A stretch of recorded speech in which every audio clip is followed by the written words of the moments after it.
지난주는 도망자 하갈을 찾아와 내 편 되신 하나님이라는 제목으로 함께 은혜를 나누었습니다. 오늘 본문은 그 후속편이라고도 할 수 있겠는데요. 사실 저는 오늘 설교를 준비하면서 원고를 한 10번은 수정을 한 것 같습니다.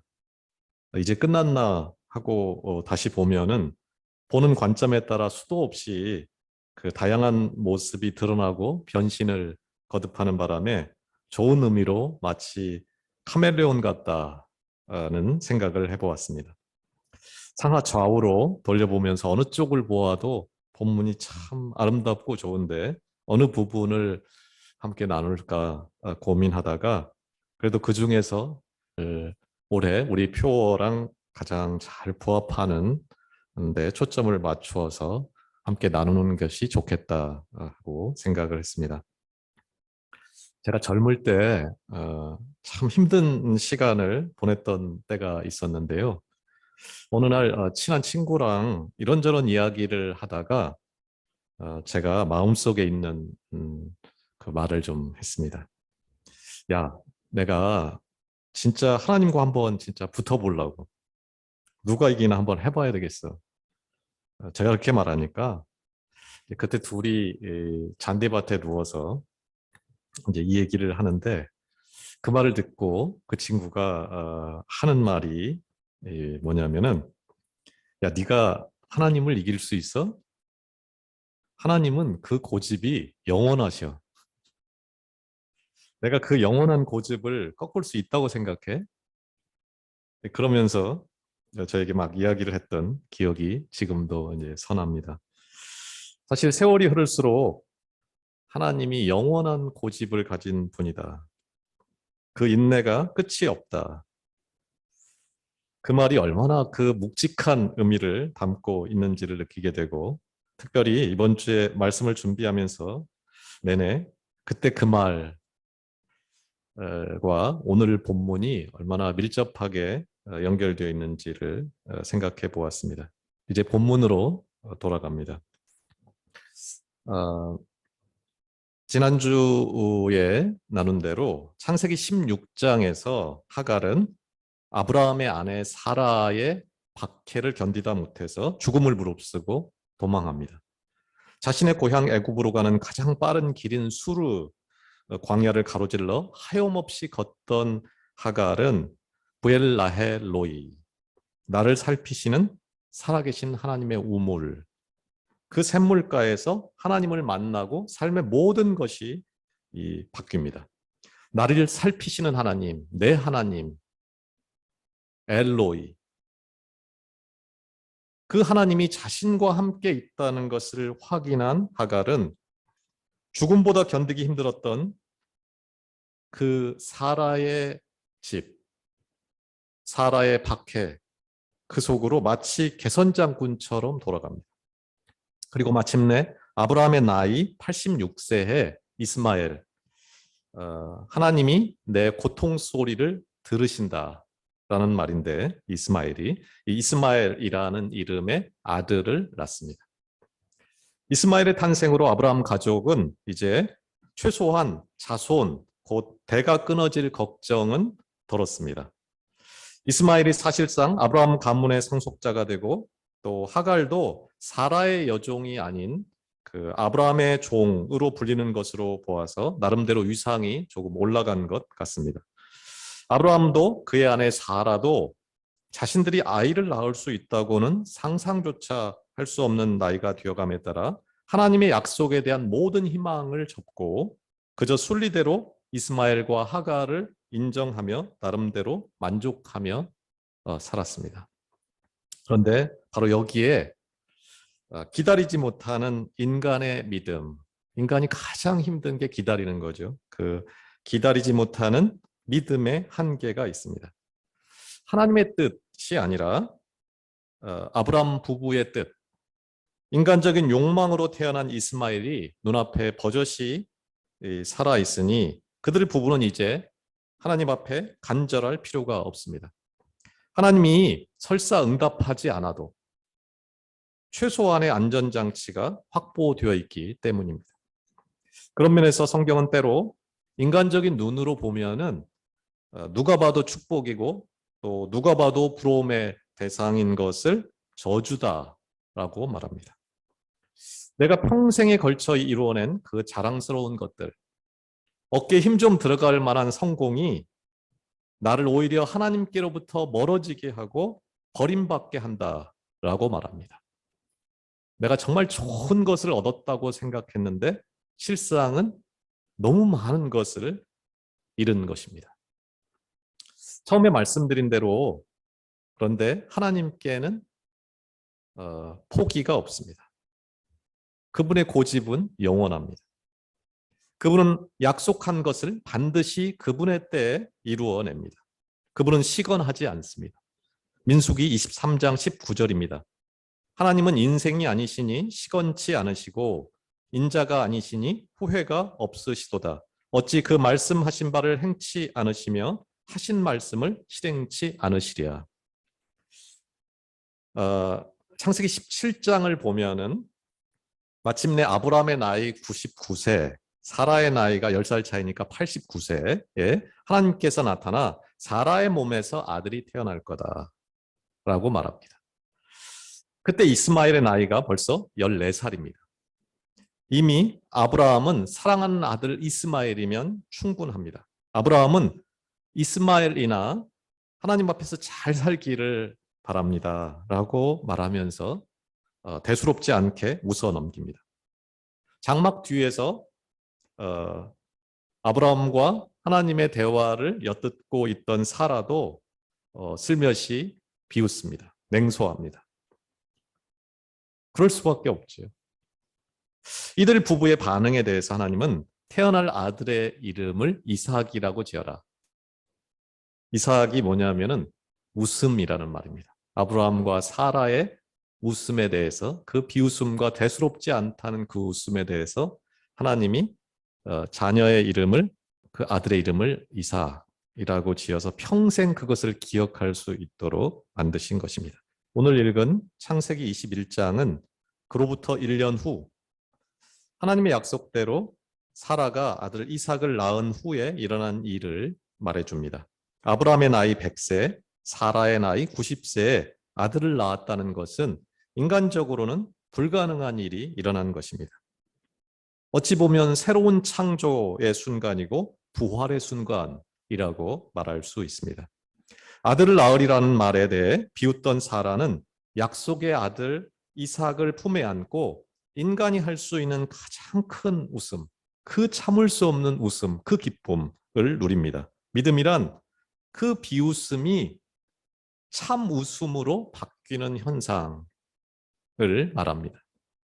하나님을 비웃고 또 성경 말씀 이야기하면 그거 너나 잘 믿어 라고 비아냥거리며 살다가 어느 한순간 이거 비웃을 일이 아닌데 하는 마음이 드는 것을 말합니다.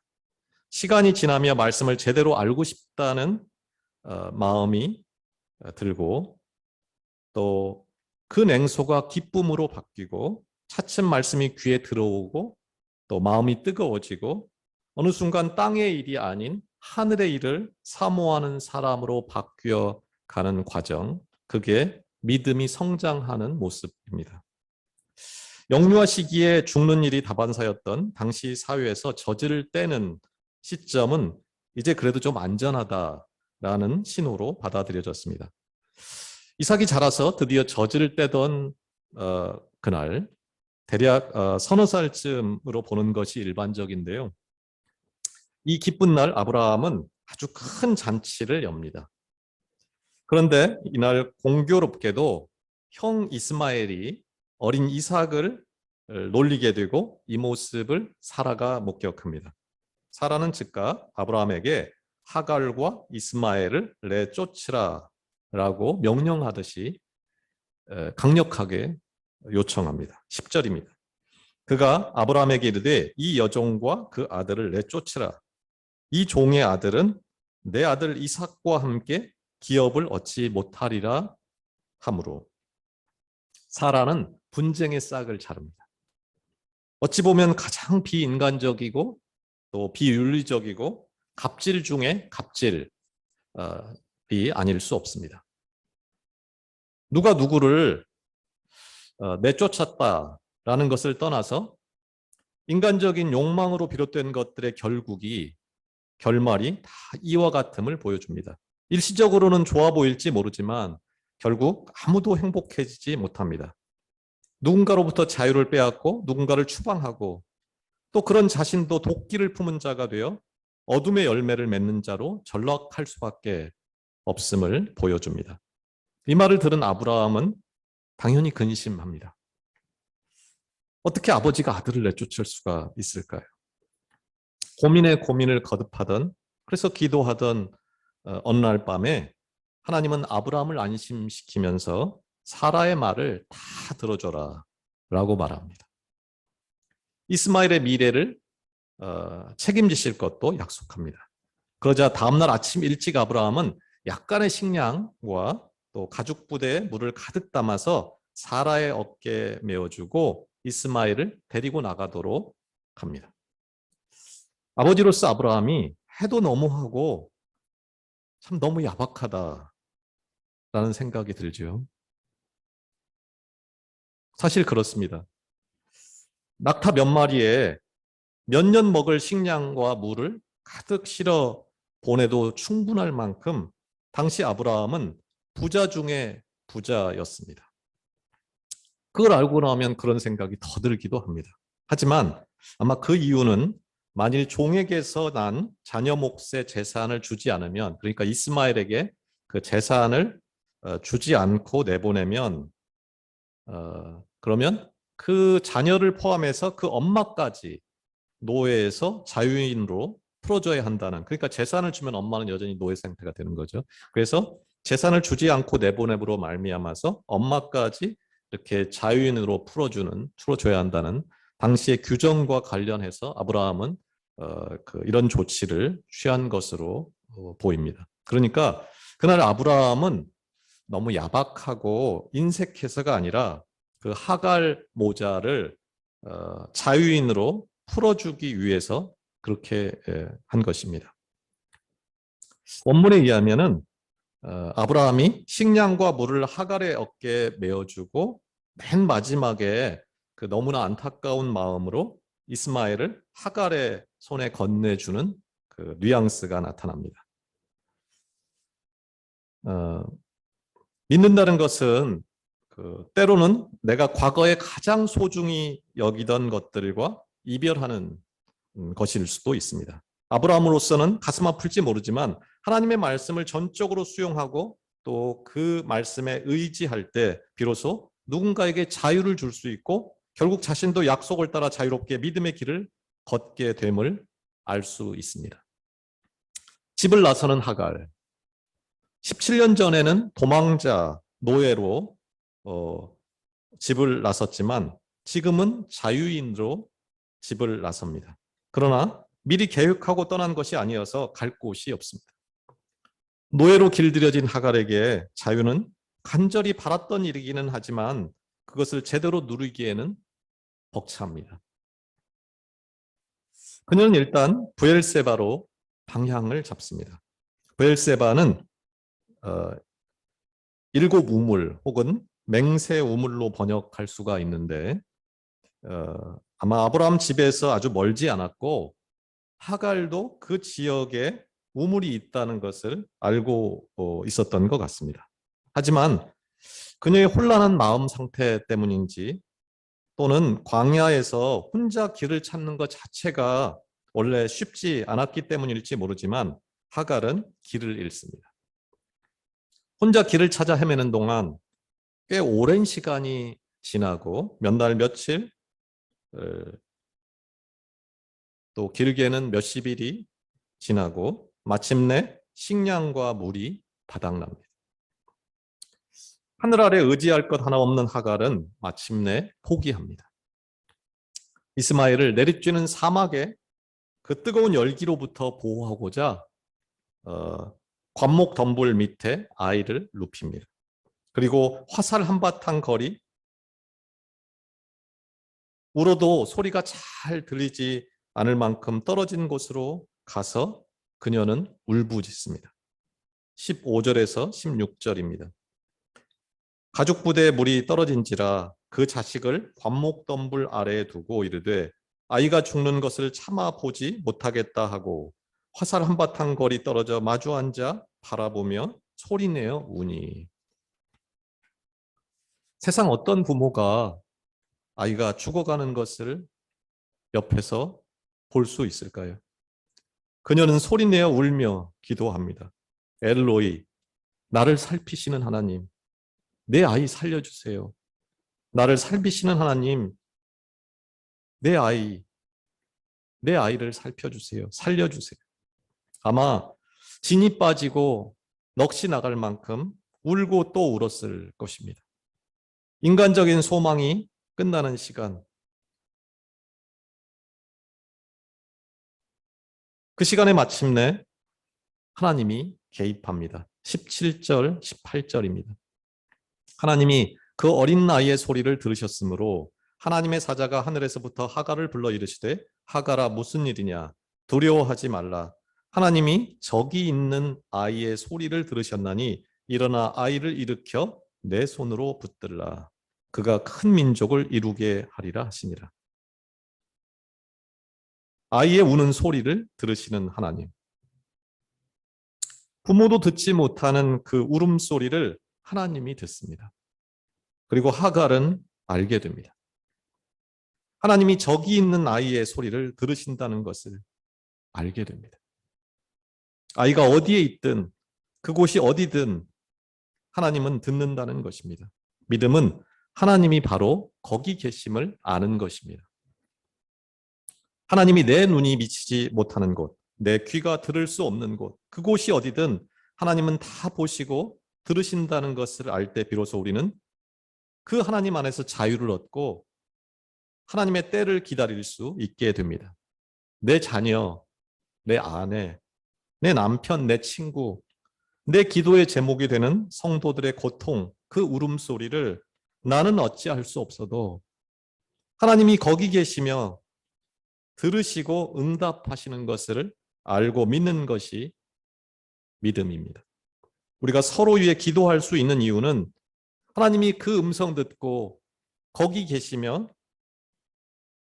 응답하신다는 것을 알기 때문입니다.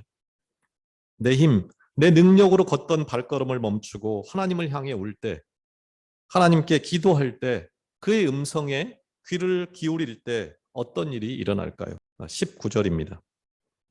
하나님이 하갈의 눈을 밝히셨으므로 샘물을 보고 가서 가죽 부대에 물을 채워다가 그 아이에게 마시게 하였더라.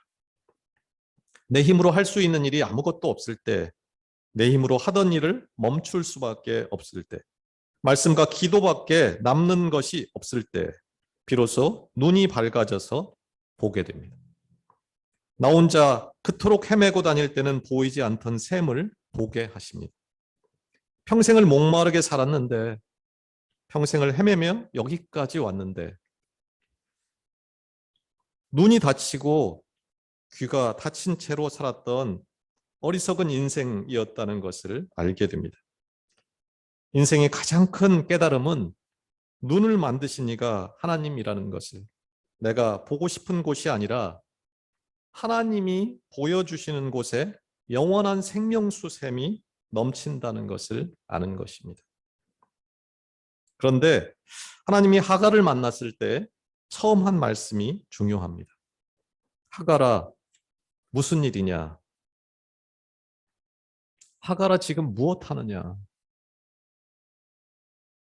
그분은 먼저 그녀의 이름을 부릅니다. 하갈아. 인격적으로 다가옵니다. 그리고 묻습니다. 무슨 일이냐?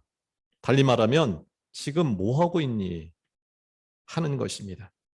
어서 아이를 세워라. 바로 너 자신이 아이를 붙들라 합니다.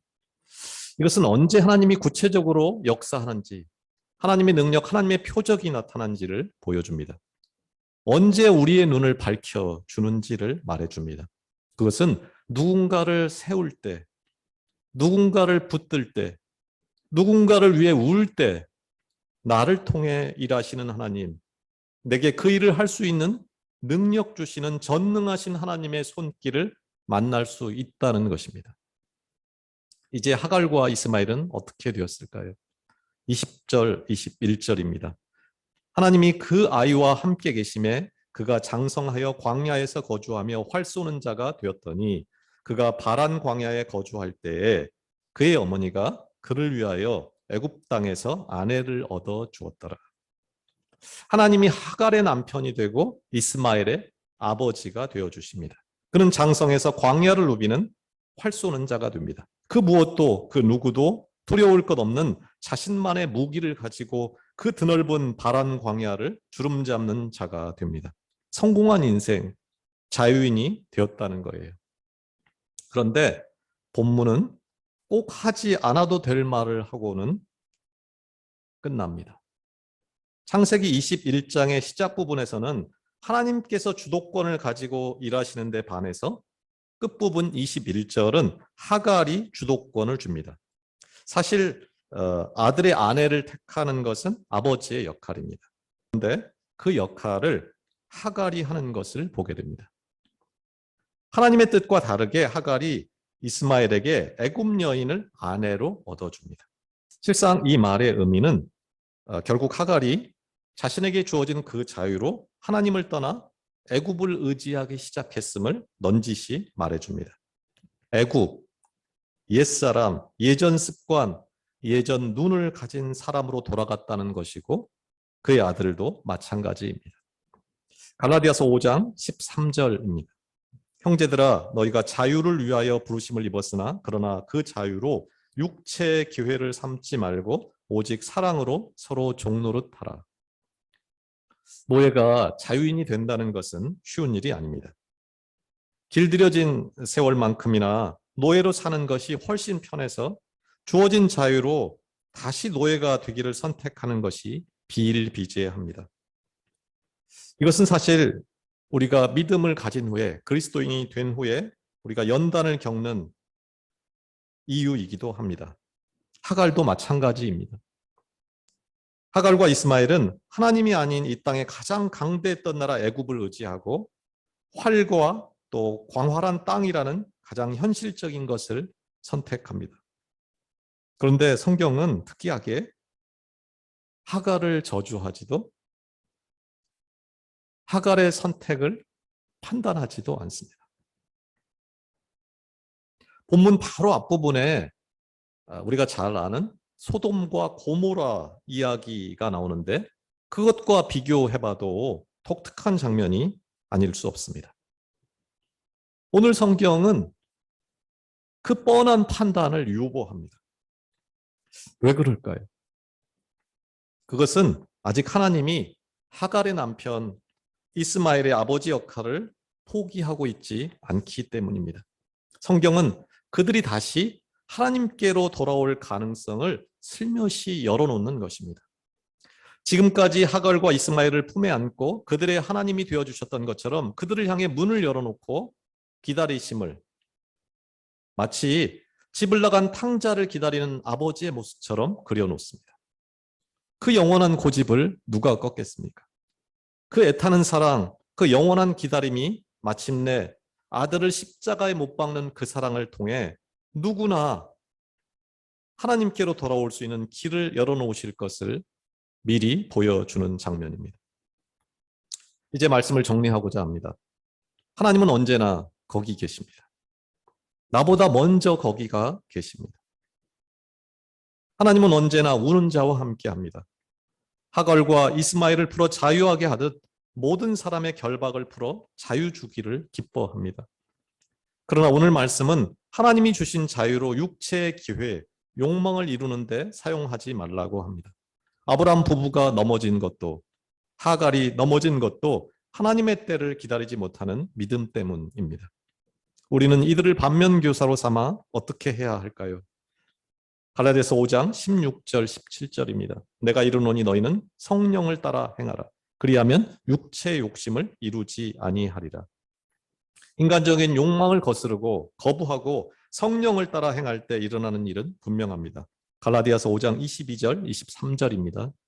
오직 성령의 열매는 사랑과 희락과 화평과 오래 참음과 자비와 양성과 충성과 온유와 절제니 이 같은 것을 금지할 법이 없느니라.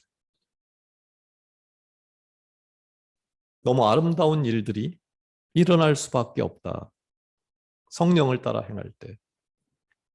그렇다면 어떻게 이처럼 성령이 충만한 삶이 가능할까요? 그것은 오직 말씀과 기도밖에는 없습니다. 바라긴 올 한 해 우리 모두 말씀과 기도로 날마다 새롭게 되기를 원합니다. 우리를 넘어지게 하는 수많은 믿음의 함정을 피하고 날이 갈수록 성장하기 위해서는 하나님의 음성을 듣고 또 행할 길을 여는 말씀과 기도 외에는 없습니다. 하나님은 우리가 영원한 생명, 영원한 치료, 영원한 진리 안에서 열매 가득한 삶을 살기를 원하십니다. 그분은 아브라함과 사라의 하나님만이 아닙니다. 그분은 가장 비천한 노예 하갈과 이스마엘의 하나님입니다. 그분은 대단한 사람들의 하나님만이 아니라 모든 자의 하나님, 특별히 내 하나님, 내 아버지가 되십니다. 우리에게 소망이 있는 이유는 그분이 우리를 향한 그 사랑의 마음을 영원히 거둘 생각이 없기 때문입니다. 나를 영원토록 기다리고 십자가에 죽기까지 나를 포기하지 않을 것이기 때문입니다. 올 한 해 우리 모두가 하나님이 나를 기다리듯 먹보다도 더 검은 내 죄악을 다 알면서도 조용히 돌아올 문을 열고 기다리시듯 그 하나님의 마음으로 나도 다른 누군가를 기다려주고 다른 누군가의 허물을 덮어주는 은혜가 있기를 원합니다. 나밖에 모르던 믿음에서 조금 더 성장해서 다른 누군가를 세워주고 다른 누군가를 붙들어주기 위해 울고 또 우는, 그래서 마침내 우리 삶에 하나님이 주시는 능력, 표적이 나타나는 기도의 한 해가 되기를 바랍니다. 내가 주인 삼았던 모든 것을 내려놓고 하나님과의 온전한 친밀함 가운데 거하는 성령의 열매가 가득한 한 해가 되기를 소원합니다. 기도하겠습니다.